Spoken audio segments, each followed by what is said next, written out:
आज सुबह तड़के से लेकर अभी तक आज तक आपको निरंतर इस खबर के एक एक पहलू को, एक एक तस्वीर को दिखा रहा है। हमारी टीम्स वहां पर मौजूद हैं। इंदौर पटना एक्सप्रेस हादसे में मरने वालों की संख्या 100 तक पहुंच गई है, लेकिन दर्द इससे भी गहरा है। किसी ने अपनी बेटी को खोया है तो किसी ने अपने माता पिता को, किसी ने अपने दादा दादी को, किसी ने अपने पूरे परिवार को। सिवान के एक परिवार में मां बेटी खत्म हो गई है, जबकि पूरा परिवार बुरी तरह जख्मी है।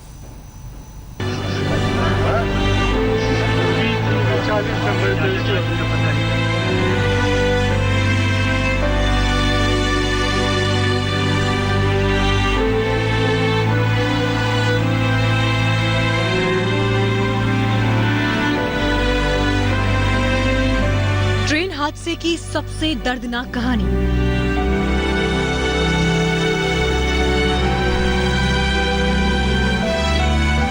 मां बेटी की मौत, दूसरी बेटी का अब तक पता नहीं। इन मासूम चेहरों को देखिए, दोनों बहनें हैं, लेकिन इंदौर पटना एक्सप्रेस हादसे में सब कुछ खत्म हो गया। मौत ने ब्लू शर्ट में दिख रही मासूम बेटी को दबोच लिया, जबकि सफेद टी शर्ट में दिख रही दूसरी बेटी का कोई पता नहीं है। हादसे में दोनों बेटियों की मां की सांसें थम गईं, जबकि पिता बुरी तरह से जख्मी है। उन्हें अब तक नहीं पता कि उनके परिवार का क्या हुआ, उनकी पत्नी कहां है और दोनों मासूम बच्चियां किस हाल में हैं। एक बेटी और मां सो रही थी, दूसरी तरफ मैं था।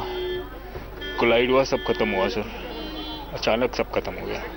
The way body bogie has collapse, I don't think so. आप बचे?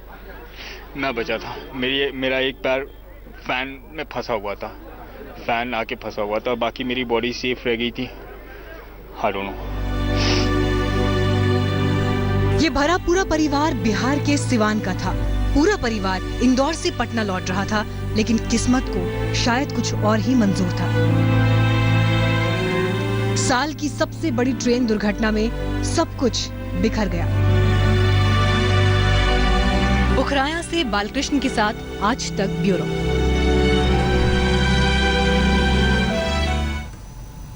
दुख है, दर्द है, लोग परेशान हैं। इस हादसे ने कई परिवारों को ऐसा दर्द दिया जिसकी कोई दवा नहीं है। किसी का बच्चा नहीं मिल रहा है, किसी की पत्नी हमेशा के लिए उसका साथ छोड़कर चली गई हैं। कई लोग ऐसे हैं जिन्हें अपनों को की कोई खबर नहीं मिल पा रही है। इस हादसे ने सब कुछ उजाड़ दिया। किसी की पत्नी नहीं रही तो किसी का बच्चा चला गया। पोस्टमार्टम हाउस में ऐसा मंजर कभी नहीं दिखा।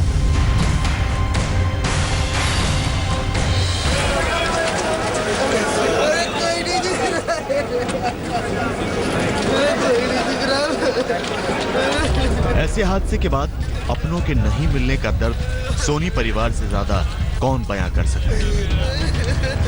पूरा परिवार दर्द से रो रहा है। सोनी परिवार ने S2 कोच में सवार अपने 4 लोगों को खो दिया। अब हाथ में अपनी 1.5 साल की बेटी आरोही की झिलमिलाती स्कर्ट लिए उसके पिता उसकी मासूम मुस्कुराहट खोज रहे हैं। आंखें कभी अपनी पत्नी, कभी भाई, कभी भतीजी को तलाश रहे हैं। भाई था, मेरी वाइफ थी, मेरी माँ थी, मेरी बड़ी भाभी थी, मेरी भतीजी थी, मेरी छोटी बच्ची है 1.5 साल की अभी। आरोही नाम था बच्ची का, वाइफ का नाम प्रतिभा सोनी।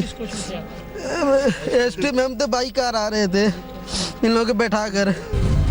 कुछ ऐसे हैं जो इस हादसे से खुद तो बच गए, लेकिन अपनों को इस हादसे में खो दिया, और ये दर्द शायद उन्हें हमेशा सालता रहेगा। पहुंच चुकी है।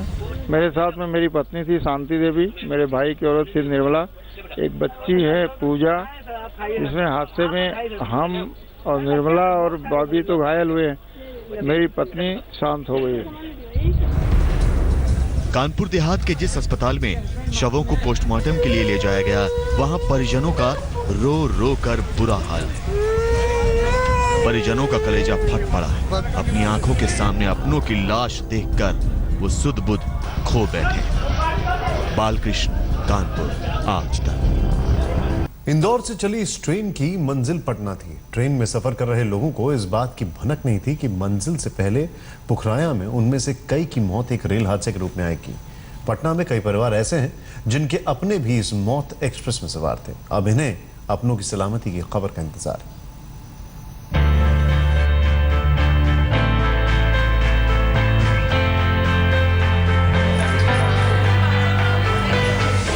कानपुर में हादसा, पटना में दर्द, आंखों में आंसू, होठों पर अपनों की सलामती की दुआ। दर्द की ये तस्वीरें हैं पटना की, जहां कई परिवारों को कानपुर के पास हुए ट्रेन हादसे के बाद अपनों की सलामती की खबर का इंतजार है। पटना से 21 लोगों का एक दल तीर्थाटन पर शिरडी और इंदौर गया था और कल पटना इंदौर एक्सप्रेस से वापस लौट रहा था, लेकिन ट्रेन हादसे का शिकार हो गई। यह है शिवम और उसकी बहन स्वाति। इनके पिता विजय कुमार और मां शकुंतला देवी दादी फूला देवी के साथ शिरडी और उज्जैन में तीर्थ के बाद पटना लौट रहे थे, लेकिन हादसे के बाद ना तो विजय कुमार और ना ही शकुंतला देवी का कुछ पता चल रहा है। घंटों की परेशानी के बाद पता चला कि दादी फूला देवी का नाम घायलों की लिस्ट में है। वहाँ से शिरडी जानी थी, शिरडी महाकालेश्वर मंदिर जाना था। उससे होते हुए इनको उज्जैन से फिर इंदौर से ट्रेन पकड़नी थी। तो आखिरी बार मतलब जैसे अगर बात करें तो कल बात हुई होगी ट्रेन से, मतलब चढ़े हुए तो उन्होंने आपसे बात किया था क्या? हाँ। क्या बताया था? बताएं कि बाबू ट्रेन पे चढ़ गए हैं। आ रही है? नहीं, हमको भी कोई जानकारी नहीं प्राप्त है। फोन कर रही है, क्या बता रहा है? फोन स्विच ऑफ बता रहा है उनका, दोनों का। दोनों? एक नंबर पापा का लगा भी तो उसके बाद से फिर नहीं लग रहा है, नॉट रीचेबल बता रहा है। कुछ ऐसा ही हाल पटना के रहने वाले अशोक कुमार और राधिका देवी के घर का है। ये लोग भी शिरडी और उज्जैन में भगवान के दर्शन के बाद लौट रहे थे। अब इनके बच्चों का घर में बुरा हाल है। इन्हें पता चला कि अशोक कुमार का नाम तो घायलों की लिस्ट में है, लेकिन मां अब भी लापता है। हाँ, थोड़ी तसल्ली की तो बात है, लेकिन मम्मी का कुछ पता नहीं चला। आप लोगों ने पिताजी को फोन किया, कुछ नंबर लगाया है? उधर से फोन आया था, एक व्यक्ति कहा था कि पापा ठीक है, ऑक्सीजन चढ़ा हुआ, मम्मी का कुछ पता नहीं चला। नहीं हुई है।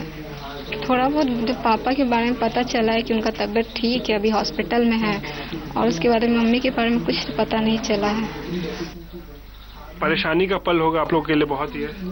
वो तो है ही। अब आप लोग आए तो। पिता घायल हैं और मां लापता। समझ में नहीं आ रहा कि खुद को कैसे तसल्ली दें। वहीं पटना स्टेशन पर तो मंजर और डराने वाला है। यहाँ गोपाल प्रसाद अपने लापता रिश्तेदारों की खोज खबर लेने पहुंचे। परिवार के 7 लोग इसी ट्रेन से पटना आ रहे थे। काफी छानबीन के बाद पता चला कि 3 लोग अस्पताल में भर्ती हैं, लेकिन बाकी का पता नहीं।